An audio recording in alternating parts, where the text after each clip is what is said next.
नमस्कार, मैं हूं गुमान सिंह। आप देख रहे हैं Navo academy. No cut paste, no copy paste, only teach. Class 6 history का 11th या लास्ट चैप्टर कह दूं मैं, इमारती चित्र तथा किताबें हम शुरू करेंगे। इस अध्याय में हम प्राचीन काल की विभिन्न इमारतें, जिसमें स्तूप, मंदिर, उनका निर्माण, उनकी शिल्प कला, कुछ दीवारों पे बने चित्र, गुफाओं में बने चित्र और पुस्तकें। कहने का तात्पर्य यह है बेटा, ये चैप्टर नॉलेज के लिए बहुत इंपॉर्टेंट है।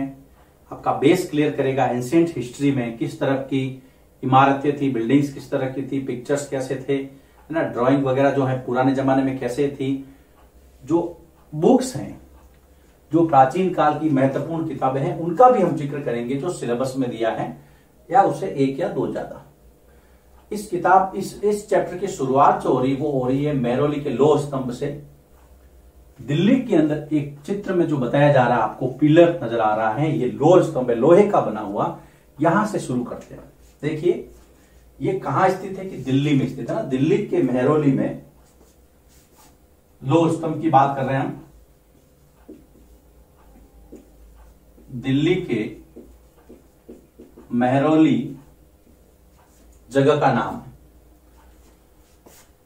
कि कुतुब मीनार परिसर। अगर आपने कुतुब मीनार देखी हो, दिल्ली गए हो, कुतुबुद्दीन अकबर द्वारा बनाई गई थी, ये तो उससे काफी पहला है ना, बहुत पहले की बात है।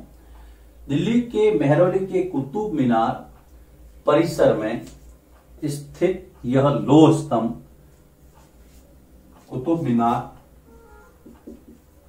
परिसर में स्थित यह लौह स्तंभ भारतीय शिल्प कला, स्कल्पचर, भारतीय शिल्प कला का अद्भुत नमूना है। कहने का मतलब यह है कि बहुत गर्व करने लायक यह लौह स्तंभ है। हम गर्व से कह सकते हैं कि हमारे जो पुरखे थे वो इस तरह का शिल्प जानते थे। कितना बढ़िया लौह स्तंभ उन्होंने उस समय वहां पर स्थापित करवाया। अब इसकी विशेषता क्या है? एक तो इसकी जो हाइट है वो 7.2 मीटर है। इसकी जो ऊंचाई है वो है बेटा 7.2 मीटर, और इसका जो वजन है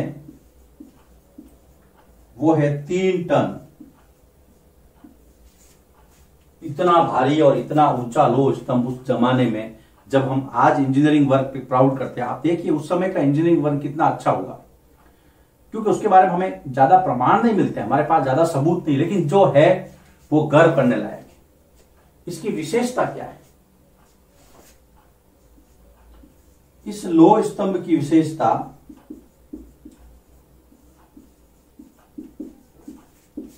लौह स्तंभ की विशेषता है कि इसमें आज तक जंग नहीं लगा है। जंग नहीं लगा है। आपको पता है जो लोहे की चीजें होती है वो बारिश के, हवा के, वायु के संपर्क में आते ही, पानी के संपर्क में आते ही जंग पकड़ लेती है। लेकिन ये जो स्तंभ है ना, इसकी अद्भुत विशेषता है कि इस पे आज तक जंग नहीं लगा है। सदियों से दर्शक बना हुआ है, आने जाने वाली सदियां, लोगों को इसने देखा है, कई युग परिवर्तन हुए हैं, ये जैसा का जैसा खड़ा है। आप देखिए इस पर किस प्रकार का रासायनिक लेप किया होगा, आज तक इस पे जंग नहीं लगा। इसने न जाने कितने तूफान सही होंगे, आंधियां सही होगी, बारिश का पानी सहा होगा, है ना, तेज हवाएं सही, तेज धूप सही होगी, ठंड सही होगी। ये है भारतीय शिल्प कला प्राचीन काल की। देखिए इसके ऊपर एक लेख खुदा हुआ है जिसमें किसी चंद्र नाम के राजा का वर्णन है ना।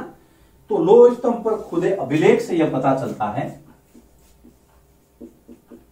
लौह स्तंभ पर खुदे अभिलेख से यह पता चलता है कि इसका निर्माण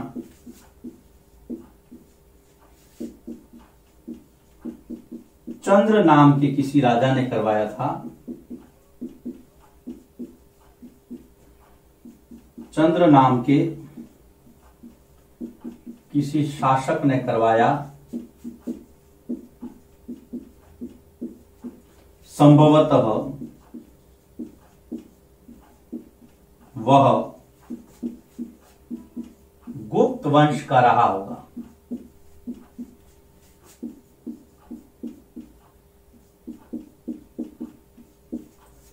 ऐसा इसके ऊपर जो अभिलेख है उससे पता चलता है कि इसका निर्माण किसी चंद्र नाम के राजा ने करवाया और हो सकता है वो चंद्रगुप्त द्वितीय हो, ऐसा माना जाता है। देखिए, दिल्ली के मेहरौली में कुतुब मीनार परिसर में एक लोह स्तंभ खड़ा है जो अपनी विशेषताओं के लिए भारतीय शिल्प कला का अद्भुत नमूना माना जाता है, जिसकी हाइट 7.2 मीटर है, जिसका वजन 3 टन है। और लोह स्तंभ की इस विशेषता है कि इसमें आज तक जंग नहीं लगा है। सबसे इंपॉर्टेंट विशेषता है इस मेहरौली के लोह स्तंभ की। इस पर एक अभिलेख खुदा हुआ है, अभिलेख मिला है, स्रोत से पता चलता है कि किसी चंद्र नाम के राजा ने बनाया। हो सकता है वो गुप्त वंश का राजा। इस अध्याय की शुरुआत बहुत अच्छी शुरुआत। अब हम आगे चलते हैं। इमारतें चल रही हैं, तो ईंटों और पत्थरों की इमारतें अगला जो टॉपिक है हमारा, उसमें हम देखेंगे ईंटों और पत्थरों की इमारतें। ईंटों और पत्थरों की इमारतें। और इन इमारतों में सबसे पहली इमारत है स्तूप। बहुत इंपॉर्टेंट टॉपिक है ये स्तूप। स्तूप का शाब्दिक अर्थ होता है टीला। इसकी संरचना भी बताऊंगा मैं, पहले इसको हम पढ़ लेते हैं। इसका शाब्दिक अर्थ है थूहा, चूहा नहीं, या टीला। क्या होता है वो बताऊंगा मैं आपको। शब्दों में अगर बात करें तो स्तूप का अर्थ होता है टीला। इसका आकार गोल भी हो सकता है, लंबा, बड़ा, छोटा, कैसा भी हो सकता है। स्तूप का आकार गोलाकार भी हो सकता है, छोटा भी हो सकता है, बड़ा भी हो सकता है। स्तूप के आकार की बात करें, लंबा भी हो सकता है। शाब्दिक अर्थ आकार। जितने भी स्तूप है उसके भीतर एक डिब्बा रखा जाता था।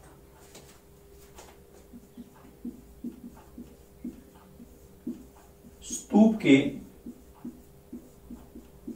भीतर एक डिब्बा रखा जाता था जिसे धातु मंजूषा कहते हैं। ये आपको शब्द याद रखना है।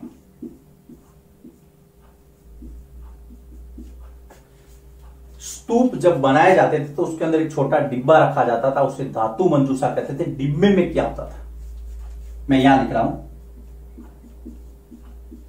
डिब्बे में महात्मा बुद्ध या उनके अनुयायियों की,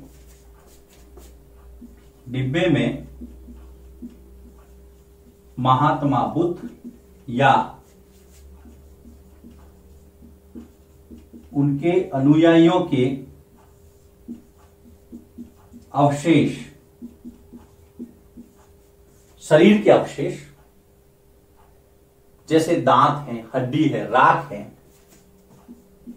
दांत, हड्डी, या तो उनके शरीर के कोई अवशेष रखे जाते थे या उनसे जुड़ी हुई कोई चीज रखी जाती थी, या उनसे जुड़ी कोई वस्तु, जैसे सिक्का हो सकता था, उनसे जुड़ी हुई कोई भी चीज, वो सिक्का हो सकता था, पत्थर हो सकता था,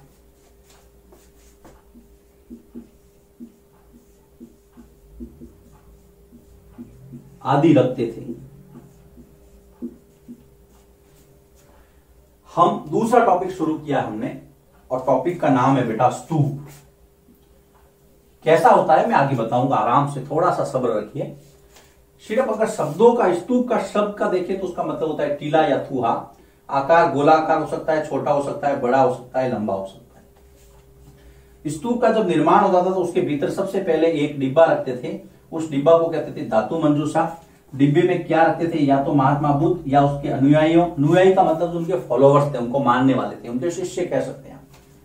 उनके शरीर के अवशेष, दांत हो सकता था, हड्डी हो सकती थी, राख हो सकती थी, या उनसे जुड़ी कोई भी चीज, सिक्का हो सकता था, पत्थर हो सकता था, ये सब रखते थे। इसका मतलब आपके दिमाग में एक चीज आ गई होगी कि सर स्तूप का सामान्यतः संबंध जो है वो बौद्ध धर्म से है। बिल्कुल सही समझे आप। अगर इतना एनालिसिस करना सीख जाएंगे तो मजा आ जाएगा। स्तूप का आमतौर पर संबंध बौद्ध धर्म से है, क्योंकि महात्मा बुद्ध या उसके अनुयायी के लिए बनाया गया वो। देखिए इसको, फिर मैं इसको स्तूप को आगे बढ़ाता हूं। स्तूप क्या है? डिब्बा रखा जाता था। अब डिब्बे से आगे चलते हैं, पूरी संरचना में आपको समझाऊंगा। जो पहले पहले जो स्तूप बने वो सिर्फ डिब्बे के ऊपर मिट्टी रख करके बनाए गए, क्योंकि शुरुआत देखिए हर चीज की ऐसी होती है। जो प्रारंभिक स्तूप जो हैं, जो पहले स्तूप थे, प्रारंभिक स्तूप धातु मंजूषा पर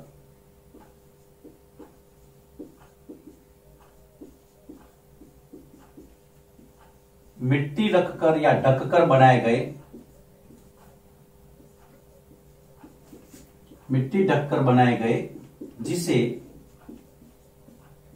बाद में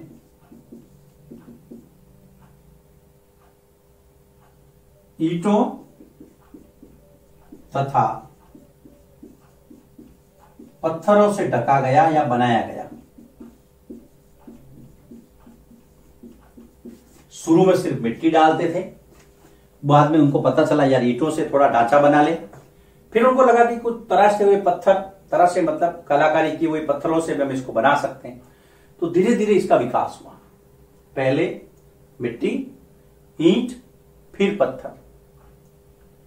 फिर उसके बाद में इसके चारों तरफ जो है इसका डेकोरेशन किया गया, चारों तरफ निर्माण किया गया। तो जो अनुयायी थे वो चारों तरफ, जैसे मंदिर में जाते परिक्रमा देते हैं ना, वैसे तो जो स्तूप के चारों ओर परिक्रमा करने हेतु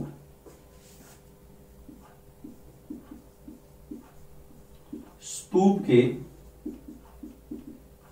चारों ओर परिक्रमा करने हेतु सर्कल में अर्थात वृत्ताकार पथ होता है, जिसे प्रदक्षिणा पथ कहते हैं। प्रदक्षिणा पथ चारों तरफ परिक्रमा करने के लिए एक गोल, जो कि स्तूप गोल होता है ज्यादातर, तो गोल गोल घूमने के लिए उसको परिक्रमा पथ सर्कल रूप में होता है, वृत्ताकार होता है। फिर जो प्रदक्षिणा पथ है उसको चारों ओर से रेलिंग से कवर किया जाता है, जिसे वेदिका कहते हैं।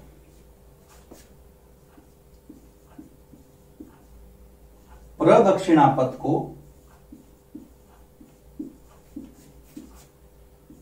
चारों तरफ से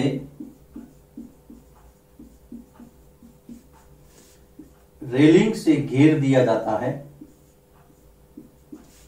रेलिंग से घेर दिया जाता है, जिसे क्या कहते हैं? वेदिका कहते हैं।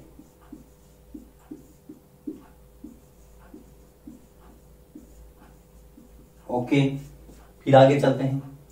वेदिका के बाद में क्या है? वेदिका में एंट्री के लिए प्रवेश द्वार बने एंट्री गेट जिसे तोरण कहते हैं। वेदिका में प्रवेश के लिए या प्रवेश द्वार बने हैं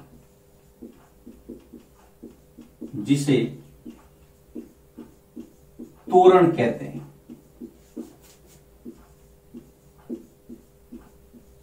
बहुत बढ़िया। और आगे, और ये जो रेलिंग और जो तोरण है उसको मूर्तियों से सजाया जाता है।